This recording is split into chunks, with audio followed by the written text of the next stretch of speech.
आज के शो में। गलत फैसलों से बहुत नुकसान हुआ, वजीर आजम की माजी की हुकूमतों के खिलाफ चार्जशीट। नैब मेगा करप्शन केसेस मंतकी अंजाम तक पहुंचाने के लिए पुरअज़म, असल हकायक क्या? नैब कारकर्दगी पर उठते सवालात, एहसन इकबाल भी बरस पड़े। ड्राइव-इन रोड की तामीर, नवाज शरीफ शहबाज शरीफ के खिलाफ तहकीकात। गंदुम जखीरा अंदोजों के खिलाफ क्रैक डाउन कब?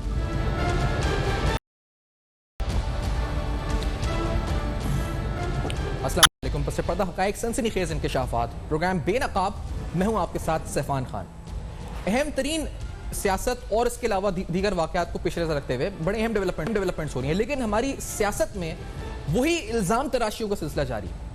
आज भी हुक्मरानों की तरफ से माजी हुकूमतों पर तनकीद और जो अपोजिशन है उसकी तरफ से मौजूदा हुकूमत पर तनकीद, ये सिलसिला तो जारी रहता है। लेकिन कुछ अहम इशूज हैं जो प्रोग्राम में सियासत के हवाले से डिस्कस करेंगे और स्पेसिफिकली फिर आपको ये बताएंगे कि नैब आज फिर इस अज़म का मुजाहरा चेयरमैन नैब ने किया है कि जो मेगा केसेस हैं इनको मंतकी अंजाम तक पहुंचाने के लिए नैब पुरअज़म है। लेकिन ये बयान कोई हम आज से नहीं बल्कि सैकड़ों दफा सुनते हैं, हर एक या 2 दिन बाद ये बयान आता है कि हम मंतकी अंजाम तक पहुंचाने के लिए पुरअज़म है। लेकिन लोगों की नजर नताइज के ऊपर है। ऐसे बहुत से केसेस हैं जहां अरबों रुपए की लूटमार, खरबों रुपए तक लूटमार हुई है। नैब नोटिस भी लेता है, लेकिन फाइनली उसका आउटकम हमें नजर नहीं आता। कहा जाता है कि 10 माह एक जो टाइम लाइन रखी गई है कि 10 माह के अंदर इंक्वायरी, रेफरेंस, इन्वेस्टिगेशन, ये सारे फेजेस क्लियर होंगे। लेकिन अनफॉर्चुनेटली यह वजह प्रोसिक्यूशन की है या कोर्ट्स अकाउंटेबिलिटी कोर्ट में थोड़ा काम स्लो है जिसकी वजह से पूरा नहीं होता। लेकिन नैब भी एक नोटिस के बाद अगले नोटिस का इंतजार ही रहता है लोगों को, जिससे महीनों गुजर जाते हैं कि आगे क्या हुआ इस केस में। और बहुत से केस 2014-15 कब से ऐसे ही पड़े हैं। इस पर भी सवाल प्रोग्राम में उठाएंगे। लेकिन अहम बात गंदुम के हवाले से, जखीरा अंदोजी के हवाले से आज तर्जुमान सिंध हुकूमत मुर्तजा वहाब साहब ने की, और ये बड़ा इंपॉर्टेंट इशू है जो एक नया क्राइसिस बनने लगा है, एक नया क्राइसिस बनने लगा है। लेट्स हियर दिस वर्स कि मुर्तजा वहाब साहब ने आखिर कहा क्या है। Let's hear this. एक और गंदुम का बहरान पाकिस्तान में आ सकता है अगर इन्होंने अपनी सिमत को दुरुस्त नहीं किया। इनका तरीका वारदात बड़ा सिंपल है। डिमांड सप्लाई का गैप क्रिएट करते हैं, सप्लाई शॉर्ट होती है, डिमांड बढ़ती है, कीमतों में इजाफा होता है। जो खुर्द बुर्द करने वाले लोग हैं वो पैसे कमाते हैं, जो कुछ इनके आसपास लोग बैठे हैं वो पैसे कमाते हैं कीमतों में इजाफा करके, और बाद में ये इल्ज़ाम दूसरों के ऊपर डाल देते हैं। और यही एग्जैक्टली अगर आप अद्वियात में देखें, मार्केट में शॉर्ट हुई, कीमतों में इजाफा हो गया। माजी में गंदुम का बहरान हुआ, मार्केट में शॉर्ट हुई, कीमतों में इजाफा हुआ। चीनी बहरान हुआ, मार्केट में शॉर्ट हुई, कीमतों में इजाफा हुआ, और अरबों रुपए लोगों ने कमाए। और अभी तक पाकिस्तान की आवाम ढूंढ रही है वो लोग कि क्या कार्रवाई की गई है। एक और माफिया जिसके बारे में ये जिक्र आज हुआ है, ये भी एक्टिव है, कीमतें बढ़ना भी शुरू हो गई हैं। आखिर इस पर एक्शन कब होगा? क्या फिर वही हम देखेंगे कि एक्शन होगा तो नोटिस के बाद और हालात खराब हो जाएंगे? बड़े बुनियादी सवाल आते हैं। जिस तरह अकाउंटेबिलिटी एक अहम और बुनियादी सवाल है। अपोजिशन की इल्जाम तराशियों का सिलसिला जारी है। इसी से में जो मरियम औरंगजेब साहब हैं मुर्तजा साहब के बाद, उनकी आपको साउंड बाइट दिखाते हैं। एक और इंपॉर्टेंट केस के हवाले से अपनी आवाज उठा रही है हुकूमत पर तनकीद करते हुए। Let's hear this also.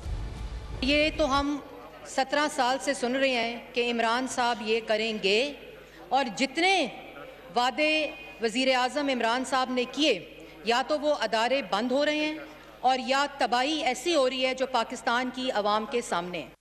PTDC के 600 मुलाजमीन में से रातों रात एक नोटिफिकेशन निकाल के आप उनको कहते हैं सुबह नौकरियों पे ना आए। कोविड-19 को अपनी खुशकिस्मती ना समझें, और ये जो 450 मुलाजमीन को नौकरियों से निकाला है, इनको पाकिस्तान का कानून और आइन इनकी नौकरियों को तहफ़्फ़ुज़ देता है। पाकिस्तान में जमहूरी हुकूमत है, ये उसके इंडिकेटर्स डिफरेंट ज़रूर हैं। आमरियत नहीं है कि फाशिज्म की तरह आप एक नोटिफिकेशन निकालें और 450 मुलाजमीन को कहें कि सुबह आप नौकरियों पर ना आए।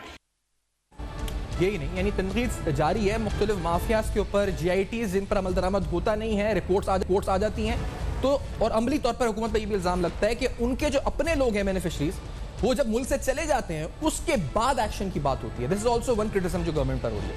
अब इस पूरी सूरत हाल पर हम प्रोग्राम में आगे बात भी करेंगे, लेकिन आज वज़ीर आज़म साहब की तरफ से भी एक इंपॉर्टेंट बयान आया और ये बयान माजी की पावर पॉलिसी के बारे में, specially thermal power plants, furnace oil, जो आईपीपीएस की स्ट्रैटेजी रही है गवर्नमेंट की उस वक्त की, उसका कितना नुकसान हुआ पाकिस्तान के तिजारती खसारे पर और अल्टीमेटली मुल्क की ओवरऑल माशी सेहत के ऊपर। इमरान खान साहब वज़ीर-ए-आज़म पाकिस्तान की तरफ से इस पर माजी की हुकूमतों पर तनकीद हुई कि किस तरह इस पूरे अमल ने और पॉलिसी ने कितना नुकसान इस मुल्क को पहुंचाया। लेट्स हियर दिस आल्सो कि वज़ीर-ए-आज़म साहब की तरफ से क्या कहा गया। जब हमने ये गलत फैसले किए कि हमने फर्नेस ऑयल यानी बाहर से तेल इंपोर्ट करके उसके ऊपर जब बिजली बनानी शुरू की तो उसका प्रेशर पड़ना शुरू हुआ हमारी करेंसी पे। ये याद रखें, जब आपका रुपया गिरना शुरू होता है, सारी चीज़ें जो बाहर से हम इंपोर्ट करते हैं वो महंगी हो जाती हैं, तो महंगाई बढ़नी शुरू हो जाती है। महंगाई जब बढ़ती है सबसे ज़्यादा गरीब आदमी को असर होता है, गुर्बत बढ़नी शुरू हो जाती है। मुल्क के पास फिर वो ताकत नहीं होती कि वो चीज़ें ख़रीदें जिससे मुल्क इंपोर्ट करके मशीनरी लगाए, इंडस्ट्री लगाए, वो सब कुछ महंगी हो जाती है। तो हमें बदकिस्मती से ये जो हमने गलत फैसले किए, हमारे पास इतनी ज़्यादा बिजली बन सकती थी दरियाओं से, हमने उसके बजाय इंपोर्टेड फ्यूल के ऊपर बिजली बनानी शुरू की। तो तीनों नुक्ता अगर बात करें मरियम औरंगजेब साहबा की, मुर्तज़ा वहाब साहब की, इमरान खान साहब की, वज़ीर साहब की, तो ये कहीं ना कहीं पॉइंट्स इसमें ऐसे हैं जहां पर इन फैक्चुअल तनकीद जो आप कह सकते हैं, ये सिर्फ पॉलिटिकल पॉइंट स्कोर नहीं। स्पेशली मुर्तज़ा वहाब साहब ने जो गंदम की क्राइसिस की बात की है, इसका डायरेक्ट इंपैक्ट आवाम पर पड़ सकता है। अगर इस माफिया पर अभी नहीं कंट्रोल किया गया तो ये बहुत खतरनाक सूरत हाल हो सकती है, जहां बिजली कीमतें, इस वक्त चीनी की कीमतें और अब जो है आटे की कीमतों में इजाफा हो सकता है। एक ब्रेक के बाद बात करेंगे सारी तफसीलात से इस पूरी सिचुएशन के ऊपर और जानेंगे कि आखिरकार जो गंदों में इसको कंट्रोल किस तरह किया जाता है कीमतों को, और इसके साथ जो माजी की हुकूमतों पर तनकीद हुई है वो किस हद तक जायज़ है। और स्पेशली नैब का दावा के पुरअज़म है मेगा केसेस को मंतकिया जहां तक पहुंचाने के लिए, इस दावे के असल हक़ाइक़ क्या, ये जानेंगे। इस ब्रेक के बाद हमारे साथ रहिए।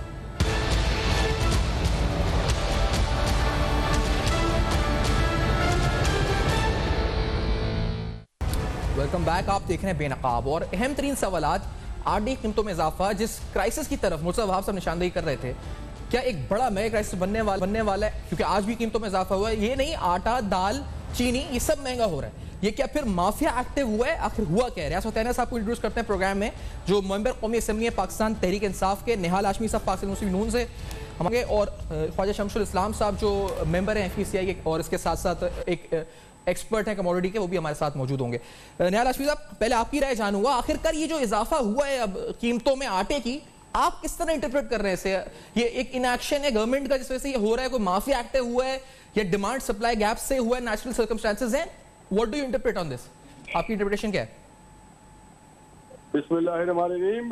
सफान, आप मुझसे बात कर रहे हैं? जी निहाल हाशमी साहब, आपसे पूछ रहा हूँ। सफान भाई, ये पूरी गवर्नमेंट जो है ये माफिया की गवर्नमेंट है, और कहीं एक आध जगह पे कोई माफिया की बात होती तो हम समझते कि शायद कोई बीच में भूल चूक हो गई, कोई गलत लोग आ गए।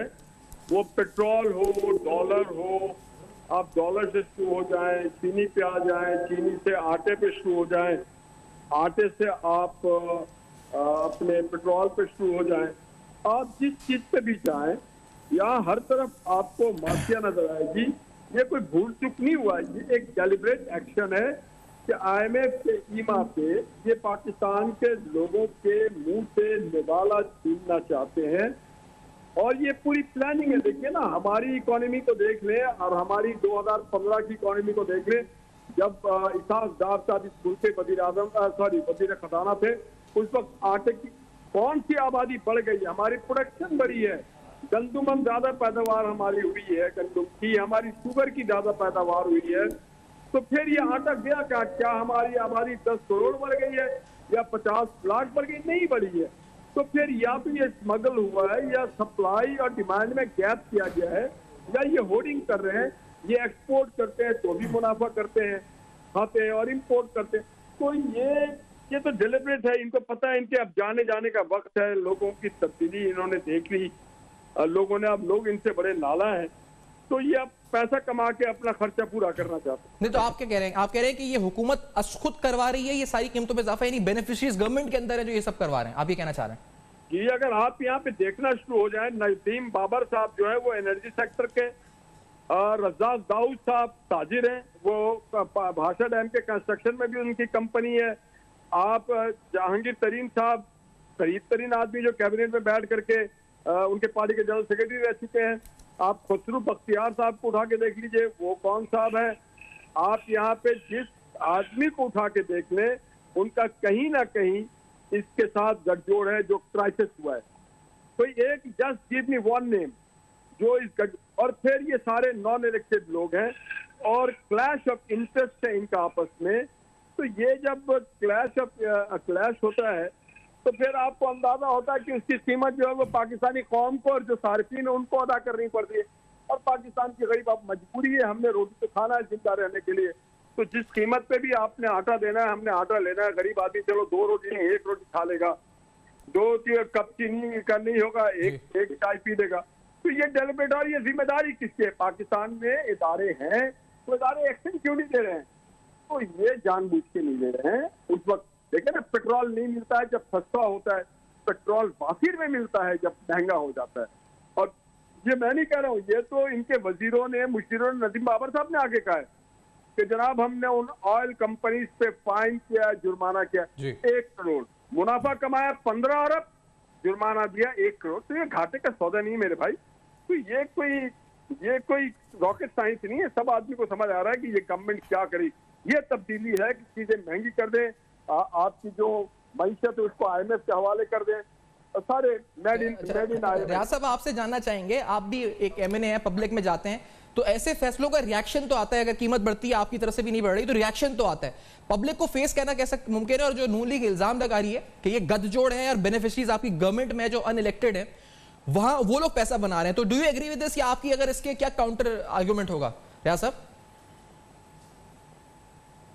गुजारिश है कि जब हाशमी साहब को चुप कराएं मैं बात करूं।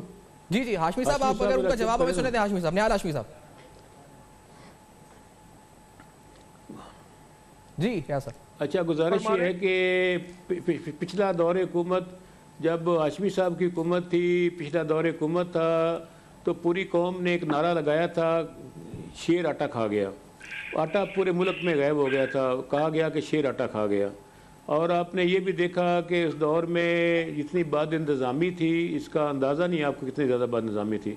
जिस शोबे को उठा कर देखें उसी में हर चीज़ बैठी हुई थी। तो मेरा ख्याल है कि माजी को ना खरीदें तो बेहतर है, वरना तो पिछली हुकूमतों के पास कोई जवाब ही नहीं है। जिस तरीके से उन्होंने इस कौम के वसाइल को दाएँ बाएँ किया, बैड गवर्नेंस दी, यहाँ के करप्शन को फ़रोग दिया, बैनुल-अक़वामी सतह पर वज़ीर ख़ारजा ना होने का नुकसान पूरे मुल्क को हुआ, कश्मीर के इशू पे बात ना की, भारत से पाकिस्तान के मफाद पे बात दोस्ती की आगे बढ़ाई। ये सारे वो फैक्टर्स हैं जिससे मेरा ख्याल है पाकिस्तान की बड़ी सुबकी हुई। अब ये नई हुकूमत आई है, आते इसको मुश्किलात का सामना हुआ। 31,000 अरब का कर्जा हमें विरासत में मिल गया, जिसमें 5,000 अरब हमने वापस भी कर दिया है। इसके साथ साथ अब देखें कि ये आटा और जो चीनी का इशू है, ये सप्लाई और डिमांड का इशू है। जितनी फसल ज़्यादा होगी उतनी फसल कीमत कम होगी, जितनी फसल कम होगी उतनी कीमत ज़्यादा होगी। ये तो दुनिया का एक मुस्तरद, हर माहिर मुआशियात इकनॉमिक्स का स्टूडेंट जानता है कि सप्लाई और डिमांड का कीमतों के साथ गहरा ताल्लुक़ है। कोई डॉलर की कीमत बढ़ने से भी, कोई जो ऐसी चीज़ें जो इक्विपमेंट मशीनरी हम बाहर से इंपोर्ट कर रहे थे वो महंगी हो गई। लेकिन आप ये देखें कि ओवरऑल एक्सपोर्ट में इजाफा हुआ, इंपोर्ट में कमी हुई, बजट डेफिसिट में कमी आई, हमारे ज़र मुबादला के ज़खायर में इजाफा हुआ, कौम में काफ़ी हद तक एतमाद बढ़ा हुकूमत के बारे में कि हुकूमत आज सेफ़ हैंड्स में है, अवाम आज सेफ़ हैंड्स में है। इसलिए ये छोटी मोटी बातें हैं, ये ठीक हो जाएंगी। इस वक्त तो टेक्नोक्रेट्स हर हुकूमत में होते हैं, एक नई बात नहीं है। इस हुकूमत में भी टेक्नोक्रेट्स हैं। ये कुछ काम पॉलिसी बनाना हुकूमत का काम है, वो सियासतदान है सारे, अमल दरामद करना ब्यूरोक्रेसी का काम है। इमरान खान साहब वज़ीर-ए-आज़म पाकिस्तान ने इसकी इंटरवेंशन भी की बिल्कुल पंजाब में कि इसको रोकने के लिए कीमत हो। अभी तक एक्शन गवर्नमेंट लेवल के ऊपर क्या क्या कंसिडर हो रहे हैं और एक्शन इंप्लीमेंट क्या हुए हैं अभी जो मौजूदा क्राइसिस, वीट प्राइसेस बढ़ रही हैं, इसके ऊपर? रियासत देखें, हर जगह पे प्राइस कंट्रोल कमेटीज़ मौजूद हैं। तहसील सतह पे डिस्ट्रिक्ट इंतज़ामिया, तहसील इंतज़ामिया पे काम कर रही है। बाकायदा नुर्खनामे अवेज़ा किए जा रहे हैं, उनके चलान भी हो रहे हैं, दुकानें सील भी हो रही हैं, जुर्माने भी हो रहे हैं, गिरफ्तारियाँ भी हो रही हैं। हुकूमत पूरी सख्ती कर रही है। और इसके साथ साथ हमने ये भी कहा है कि अगर बाहर से कोई चीनी लाना चाहता है, गंदम लाना चाहता है, वो भी इंपोर्ट कर सकता है गवर्नमेंट की इजाज़त लेकर। उससे सप्लाई और डिमांड में बेहतरी आएगी। और सूबों के दरमियान में भी हुकूमत ने उठा दी पाबंदी ताकि जहाँ कमी है, प्राइस ज़्यादा हो रही है, उसको फ़ायदा हो और वहाँ कीमतें कम की जा सकें। ये आर्जी मैकेनिज़्म है। अगले साल इस दफ़ा देखें ना, अखराजात ज़्यादा थे, 1400 रुपये रेट था गंदम का। अगर इसको बढ़ा दिया जाए तो उससे भी गंदम की काश्त ज़्यादा होगी। एक तो गंदम की काश्त कम हुई, नंबर 2 क्लाइमेट चेंज की वजह से ये जो यालाबारी हुई, इससे बहुत गंदम की फसल तबाह हुई। देर तक बारिशों का सिलसिला जारी रहा, उससे गंदम का दाना मोटा नहीं हुआ। एक तो मौसम की तब्दीली, पाकिस्तान उन 10 मुल्कों में है इस खित्ते में जहाँ सबसे ज़्यादा जो मुतासर हुआ है क्लाइमेट चेंज से, उसकी वजह से इसी वजह से हम दरख्त लगा रहे हैं। 10 अरब दरख्त लगाने का मकसद ये है कि हम यहाँ पे माहौल को बेहतर कर रहे हैं। तो ये मेरे ख्याल कुछ वक्त लगेगा। हुकूमत 5 साल का मैंडेट लेकर आई है। अगर कोरोना वायरस ना आगे होता, आज हर तरफ हालात बहुत बेहतर हो चुके होते, बेहतरी की तरफ हम जा रहे थे। अब भी कोई ऐसी बात नहीं है, कौम को इतमाद है हम पर। और आपने देखा गैलप सर्वे में भी लोगों ने 85% लोगों ने कहा कि हुकूमत दुरुस्त इकदाम कर रही है। अच्छा, बाकी ये सारी बातें अपोजिशन ने कुछ करना होता है। रियाज साहब, आपने एनालिसिस ये किया कि मार्केट डिमांड सप्लाई डायनेमिक्स हैं, एग्री विद दैट। फिर आपने कहा कि इंपोर्ट का फैसला भी जहाँ शॉर्टेज है हो सकता है। निहाल साहब, ये मार्केट डायनेमिक्स है डिमांड सप्लाई के, आप इसको कोई गहरी कोई कॉन्स्पिरेसी थ्योरी समझ रहे हैं कि बेनिफिशियरीज है, ऐसा क्यों निहाल साहब? अभी आपने सुना रियाज साहब तो कह रहे हैं कि ये सिर्फ डिमांड सप्लाई डायनेमिक्स का खेल है और कुछ भी नहीं है, और प्राइस कंट्रोल कमेटी जो सूबे की अपनी होती है वो प्राइसेस कंट्रोल करे डिस्ट्रिक्ट लेवल। निहाल हाशमी साहब, मैं तो समझता हूँ कि रियाज सत्यान बहुत ही अच्छे आदमी है, अच्छे नहीं, मैं तो इनको बड़ा कदरदान हूँ। बहुत सादे आदमी, सच्चे आदमी फंस गए इस हुकूमत इस पार्टी में आके, वरना इनको वजीर होना चाहिए था। इनकी पार्टी में अब एक नया फिलॉसफी और फलसफा भी लेके आए जो रियाज सत्याना साहब से उन्होंने अदा करवाया कौमी असेंबली में। ये चाहते हैं कि हम आटा चीनी खाना ही छोड़ दें, हम टिड्डी दल खाना शुरू कर दें, बीमारी भी खत्म हो जाएगी और जो हमें महंगाई का सामना आटा का वो भी शॉर्टेज खत्म हो जाएगी। इन्होंने, मैं कोई ये नहीं कह रहा हूँ, फतियाना साहब ने खुद कौमी असेंबली के फ्लोर पे ये कौम को मशवरा दिया था। अब रह गया जो बात करें सप्लाई और डिमांड की, तो जनाब सप्लाई भी इन्हीं के हाथ में। ये जो कार्टेल्स हैं, डिमांड तो पब्लिक को रहेगी मेरे भाई। क्या लोग खाना छोड़ दें? इतनी तब्दीली तो मत लाओ कि 12 महीने हमें रोजा रखना पड़े। हमें अल्लाह ने 1 महीना रोजा रखने को कहा। ये गवर्नमेंट चाहती है कि हम 11 महीना मजीद फाकों में रहें, गरीब लोगों से नाने सबीना छीन लिया जाए, उसको एक रोटी भी मुयसर ना हो। ये डिमांड सप्लाई की बात नहीं मेरे भाई, ये कार्टेल्स की बात है। कल आप इसकी कीमत बढ़ा दें, ये मार्केट में दस्तियाब होगा वाफिर मकदार में। आपने देखा नहीं कैसे पेट्रोल की कीमत आपने 25 रुपए की, पेट्रोल 1 घंटे में सब जगह मिलने लगा। जब कीमत कम करनी होती तो 6 पैसा कम करते हैं, जब बढ़ानी होती है तो 25.5 रुपए बढ़ाते हैं। तो रियाज भाई एक अच्छे आदमी, इनको देखना चाहिए, चेक करना चाहिए कि इनके साथ जो लोग नॉन इलेक्टेड हैं कहाँ कहाँ से आ गए। भानुमती का कुंभ है, ये तो इलेक्शन जीत के अगर इन जैसे लोग वजीर खुराक हो जाते या वजीर तजारत हो जाते तो शायद कोई बेहतरी नजर आती।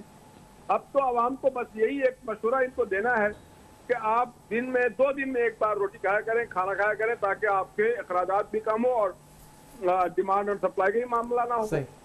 ठीक है निहाल साहब, एक ब्रेक की तरफ पढ़ते हैं नाज़रीन। इस ब्रेक के बाद गंदुम के क्राइसिस के हवाले से भी, और फिर पर कि नैब कहता है कि हम पुरज़म मेगा केसेस को मंतकी अंजाम तक पहुंचाने के लिए, ये पुरज़म वाला जो जुमला है सालों से सुन सुन के रिपीट हो रहा है, हकीकत क्या है, इस पर ही बात करेंगे। हमारे साथ होंगे।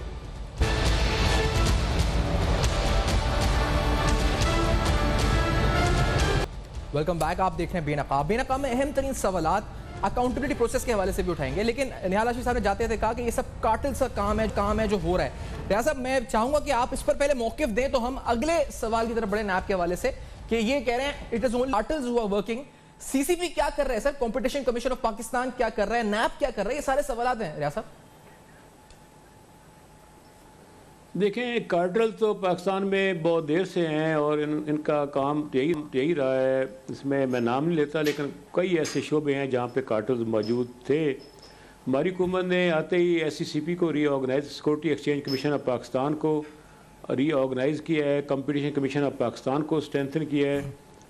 वज़ीर-ए-आज़म खुद इसको मॉनिटर कर रहे हैं, हुकूमत की सारे इदारे भी इसको मॉनिटर कर रहे हैं, एजेंसीज भी इसको देख रही हैं। और हम कोशिश कर रहे हैं कि इन कार्टल्स को ब्रेक किया जाए। और आपने देखा कि कुछ शोबों में कार्टल ब्रेक हुए भी हैं। इसलिए मेरा ख्याल है कि ये एक दुनिया भर में ऐसा होता है कि नई बात सिर्फ पाकिस्तान में नहीं है, जहाँ भी बिजनेसमैन कम्युनिटी होगी उनके अपने इंटरेस्ट होते हैं कि उनका मुनाफा कैसे ज़्यादा हो और किस तरह टैक्स कम किया जाए। तो इस सिलसिले में पाकिस्तान की हुकूमत बड़ी विजिलेंट है और हुकूमत सख्त इक़दाम कर रही है, जिस वजह से कोई लोगों के इतराज़ात भी हैं।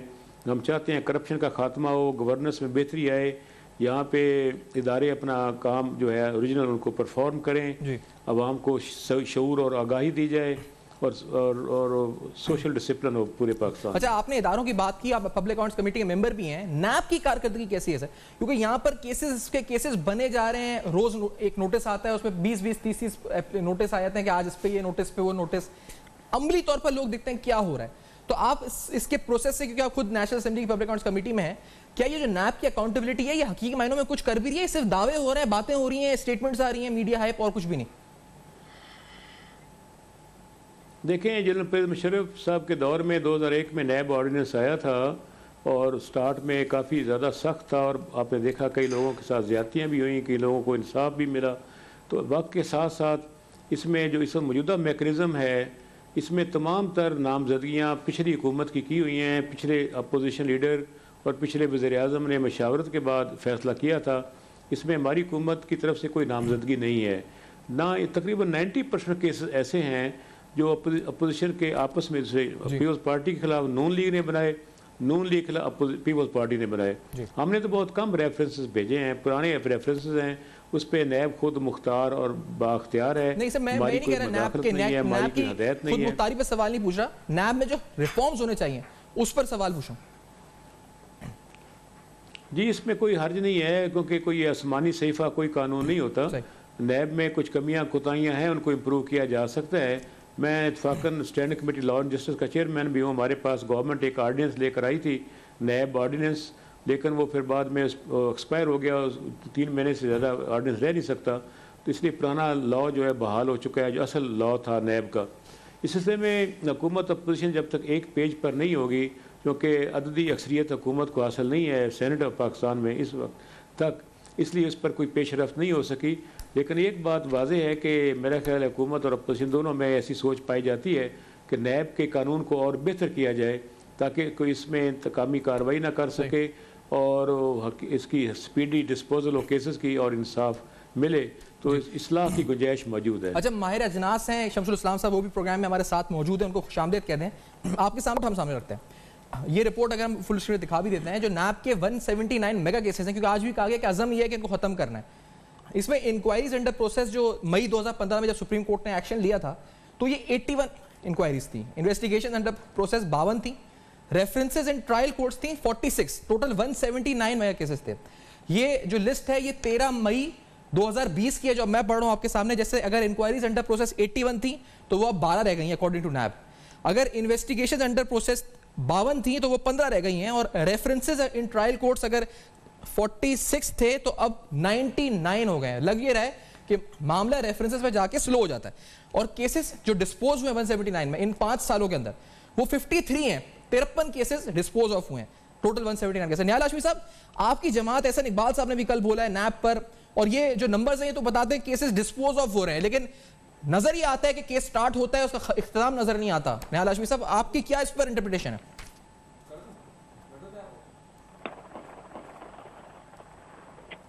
जी निहाल हाशमी साहब। जी देखिए जी, एहसन इकबाल साहब ने जाके नैब को बताया ये है वो आईना जिसमें आप अपना चेहरा देखते हैं। और चेयरमैन साहब को मैं तो रियाज भाई से भी गुजारिश करूँगा, रियाज भाई ने कहा कुछ कमी, कुछ पेशी, कुछ कोताहियाँ होंगी। इसमें क्या एक तो कमी पेशी कोताही वो भी है ना कि नैब चेयरमैन के ऊपर जो इल्जाम है वो मुबैना, मैं नहीं कह रहा हूँ, ये आप मीडिया वालों ने, सोशल मीडिया, तो सबसे पहले क्या उस पर इंक्वायरी मुकम्मल नहीं होना चाहिए कि जनाब जो चेयरमैन साहब हैं उन पे लोग इस तरह के इल्जाम लगा रहे हैं। अब रह गया दूसरा, तो बियाकी मनसूबा मेरे ख्याल से उस पर बात करने की जरूरत नहीं है। मेरे ख्याल से जो बिलियन ट्री का मसला था उस पर बात करने की जरूरत नहीं है। मेरे ख्याल से जो पेशावर में एजुकेशन के हवाले से केपी के मसाइल हैं उस पर क्या बात, यहाँ तक कि जो एक बहुत ही करीबी साथी हैं, इमरान साहब के दोस्त भी हैं, इरशाद बुखारी साहब, जर्नलिस्ट हैं आपकी बरादरी के, वो तो कह चुके हैं कि पंजाब में हर ट्रांसफर पोस्टिंग पे पैसे लिए जाते हैं। साफ लीग से MNAs में इवन तारिक साहब सीमा साहब इनके इनकार करते जी तो मुझसे ही नहीं, और वो कहते हैं कि करप्शन हो रहा है। तो बात सारी ये है कि क्या नैब सिर्फ इसका नाम फिर दे दें, नैब नेशनल नहीं बल्कि नवाज अकाउंटेबिलिटी ब्यूरो, और उसके साथ एक छोटा सा नवाज आसिफ अकाउंटेबिलिटी ब्यूरो कर दें कि आप अपोजिशन पे सारे लोगों की अकाउंटेबिलिटी कर रहे हैं और किसी की नहीं कर रहे हैं। ये जो गलत मनसूबाबंदी करते रहे, ये डॉलर आसमानों पे पहुंच गया, ये जो PIA बंद हो गया, ये जो और बहुत सारे यूटर्न्स हो गए, ये जो आज आप बॉर्डर खोल रहे हैं, इंडिया को आप फैसिलिटेट कर रहे हैं वाघा बॉर्डर खोल के काबुल के साथ, आप कश्मीरी को क्या पैगाम दे रहे हैं? आपकी क्या कीमत आपने अदा की कि हिंदुस्तान की तजारत मजरू ना हो और हम अपने बॉर्डर हिंदुस्तान को दे देंगे? ये हिंदुस्तान में आपको क्या, आपसे बात करने को वो तैयार नहीं है, और आप यूनिलैटरली उसको बॉर्डर खोल के उसके तजारती हजम को परवान चढ़ा रहे हैं। तो नैब को ये क्या नजर नहीं है?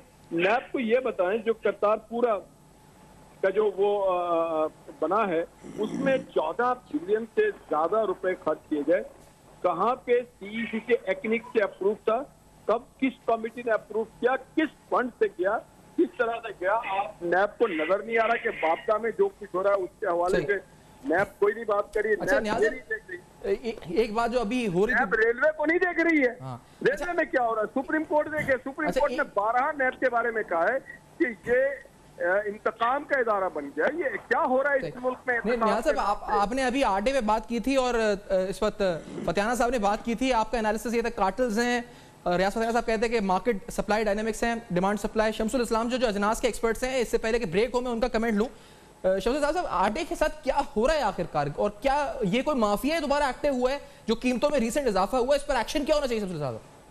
जी शुक्रिया सैफान।